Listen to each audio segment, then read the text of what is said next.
One of the more popular styles that I work is handy dandy little acrylic ornament forms that you can get at Hobby Lobby, Amazon. I think I got these at Oriental Trading. What I like about these, they are two-sided, but on both sides you have the little ornament cuts. So actually I can get two domed ornaments out of the one. So I'm going to show you how I finish these up. For the most part, I work with recycled cards. I just love the idea of taking something old and giving it a new life. Down to our purposes. This is a tool that I use a lot. I have a lot of stencils and that kind of thing. I'm not real big on the fancy cutting tool like these because I can just lay them down. Of course, that hit the floor. We have another one. But it gives me a nice, pretty cut. We're going to use a 3-inch. And I chose a very simple Merry and Bright Christmas card. I do recommend that when you are tracing these, when you trace them, you trace them on the back, because you might think you're in the right place, but you're not.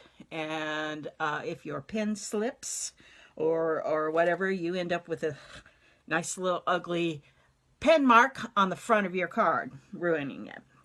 So what I have done is I just made 4 little marks, a little bit smaller than what I'm going to need, so that I can sort of guesstimate where I need to cut.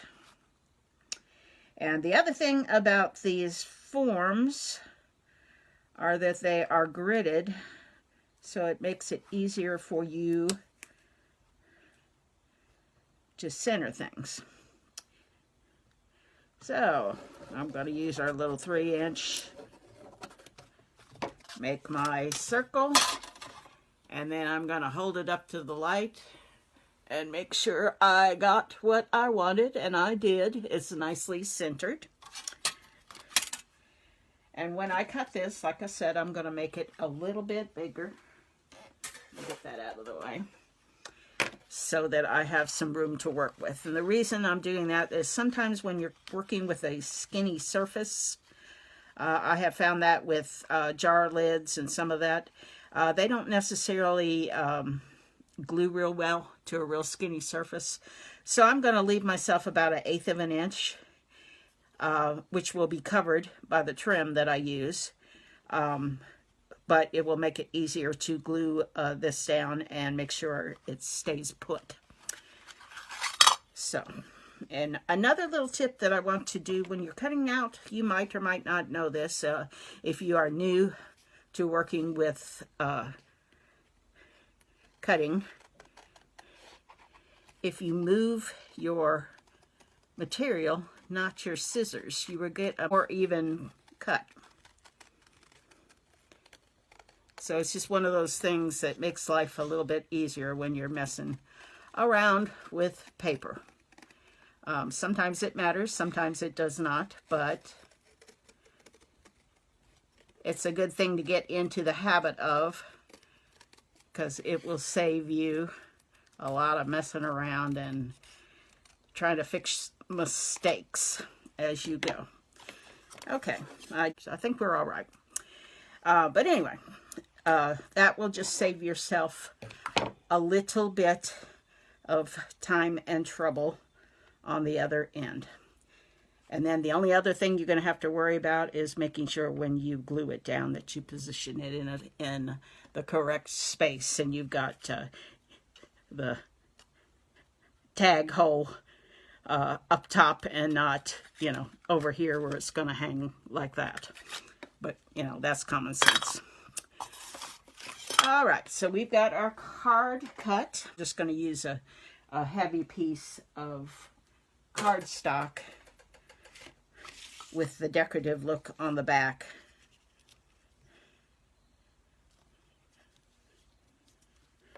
To make it pretty. Okay, so we have our 2 pieces cut out. And normally I would mount these, if I was doing just a round ornament, I would mount these on cardboard. But we are going to use the dome today. Here it comes. A little troublesome getting it out. You don't want any big glops of glue. It's not too bad, too much of a worry with cardstock because it's thick enough. But if you're using something thinner or a regular piece of paper, it will show and you'll have lumps and bumps underneath. So just concentrate on, less is more when it's glue. Just concentrate on getting a fairly even stream of glue down there and no big blops. And try to make sure that you get your edges covered so you don't have to worry about gaps and that kind of thing. So we got Merry and Bright this way, and this goes this way. The glue and the trim down is going to give you a little bit of, a little more stability with your glue. You're not depending on that real skinny little edge. And all I'm doing here is I never get the circles exactly the same when I cut them out. When you're hand cutting, it just doesn't work that way. So I'm just trimming it down so that the edges match. And you don't have to be 100% precise. Most of this is going to get covered up, but I do pay attention on the bottom. I mean on the edges. It just looks a little bit more finished and etc. Okay, so we have our Merry and Bright on the front. Just a little bit more. And I'm being a little fussy because of you guys. I'm covering it up so I don't really have to worry that much. But, so we have 2 edges. So, not that I'm going to be a big famous artist one of these days, but I do sign my work and I do date it. So people that like memory ornaments, I always gave my brother's twins and my best friend's son, etc., ornaments over the years as Christmas presents, and that way they have a, oh yeah, and Sarah gave me this. And if you don't want to get fussed at, go ahead and sign it. And it's just kind of a pride thing. And also, when I sell them, a lot of people like to know that they're signed because that, you know, that lets people know that they are handmade, not just made to look like they are from some place in China. So we have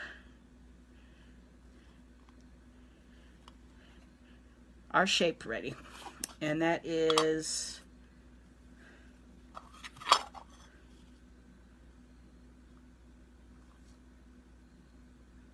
push it up a little bit and then I'll trim it up.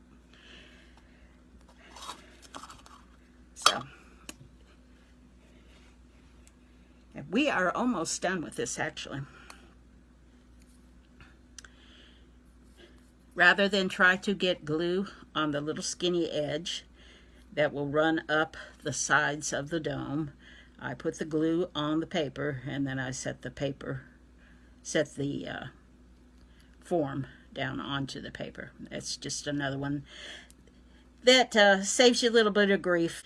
I am fairly generous with the glue at this point because I want a good even seal. I don't want to leave any gaps that can come loose at a later date and come back to haunt me. I've had these that look really, really pretty, and then all of a sudden they collapse into themselves, and I've got a mess. So, and with Aleene's, like I said, you can move it around a little bit. So I'm going to make sure that I have it in the place I want, and just kind of move it around a little bit so I get a good seal. And I'm pushing it up a little bit further because I want to make sure that I can get a hang tag through that hole. I don't know if you've ever seen May Made It. She has done these, and she actually makes little vignettes inside them, three-dimensional type things. I don't get that fancy because I'm lazy, but they do look really cool. She'll do like cut 3 dimensions of cards and do a little downhill slope thing with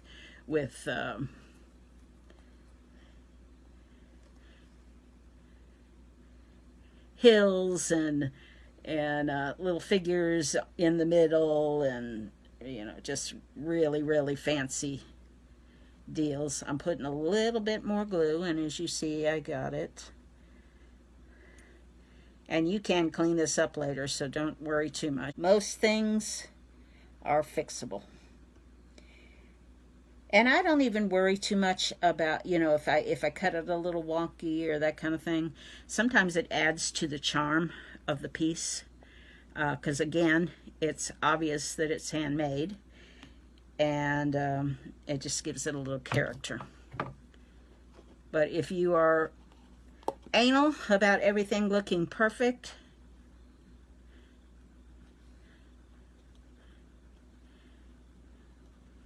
you can mess with it.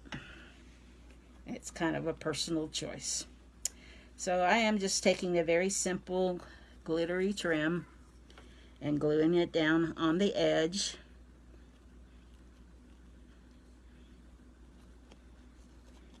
You can hide your edges, you can hide the extra paper. I'm going to go ahead and disguise that edge with a bow. Needs a little color, so I think I'm going to bring some red in, and I did not bring it to the table, but I'm going to bring some red ribbon in and just do a nice little bow up here on the top.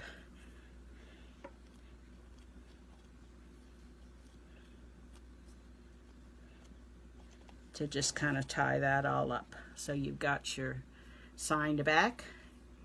You're going to have a string here with it tied with a nice little shaped bow. And again, with the alines, you can kind of put a little glue on the ends of the bow so it sticks up and it makes a nice little form.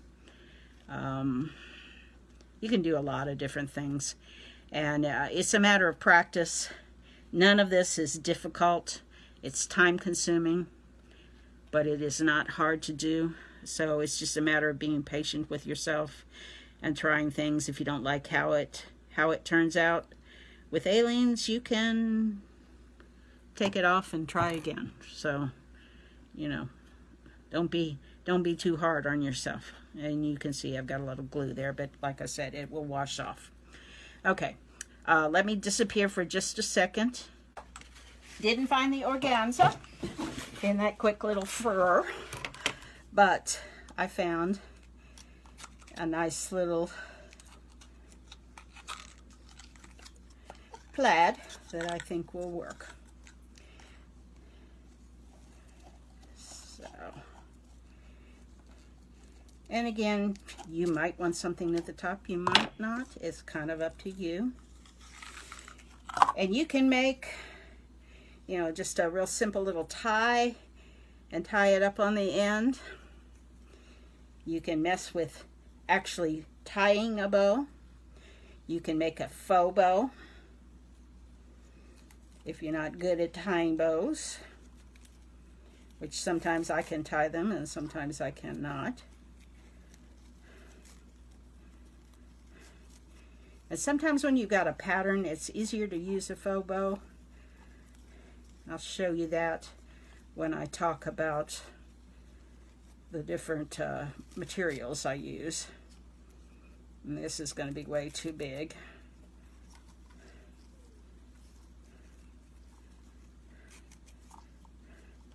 I don't like big overstuffed things on my, they tend to overshadow the ornament. So I mess with trying to get it the right sides, and then I trim the ends down. That looks about right to me.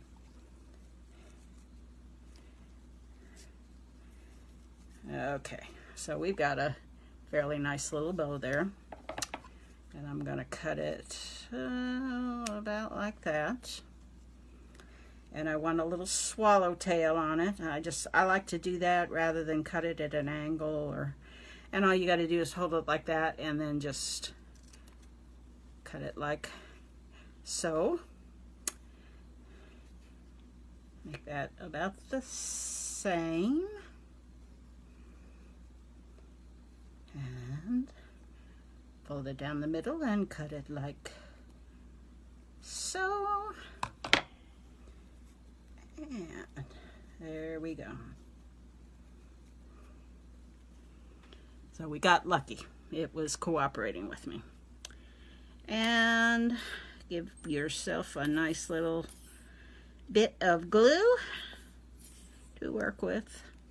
I should have laid that down on the side because now I've got to wait for the glue to come back to the top. Here it comes.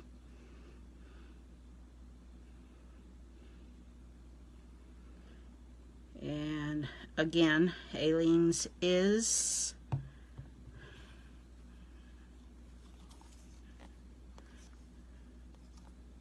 a fabric glue, and it dries clear, so you don't have to worry too much about it showing through, but you want enough on there so you get a good